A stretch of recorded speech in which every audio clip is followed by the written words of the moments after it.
The pictures of the burning Quran has caught the attention of millions of people on the internet and left them surprised.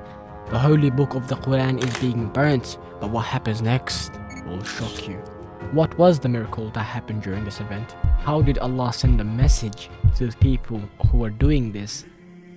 People are sharing this specific picture across social media platforms after being amazed by what they have witnessed. As Muslims, it brings a great deal of pain and sadness whenever events like the burning of the Holy Quran is observed and violence against the Muslims occur. It brings pain, such not only the sentiments of Muslims, but they also bring attention to the intolerance that still exists in some part of the world.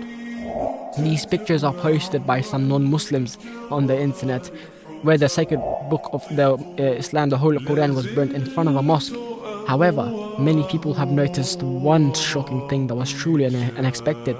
Brothers and sisters, is it possible that the book can stop itself from burning, and that too leaving behind a specific message for the people? The answer is yes. Muslims who have seen the pictures of the Holy Quran being burnt are surprised to see the miracle from Allah. What actually made people startled by the incident is that the burning surprisingly stopped at the specific page of the Quran shown in the picture. But the ones who were doing this, they did not have any idea of the consequences of their actions.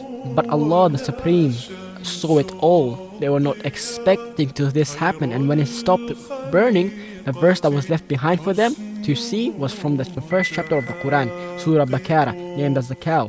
Brothers and sisters, if you look closely in the picture, you will see ayah number 211 of the surah, where it starts by addressing the children of Bani Israel and asking them to beware of doing such actions. The verse from the Quran goes like this: ask the children of Israel how many clear signs we have given to them, and whoever changes the blessing after it has come to them, then Allah is severe in punishment.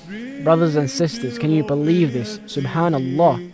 We were able to only see one of these verses in the Quran where Allah is addressing Israel and warning them, of the severe destruction and punishment that they will face, who dare to tamper with the blessings of Allah. Subhanallah. Brothers and sisters, isn't this ayah a great message for all those people from Allah? Allah sends His signs and message to people throughout the universe.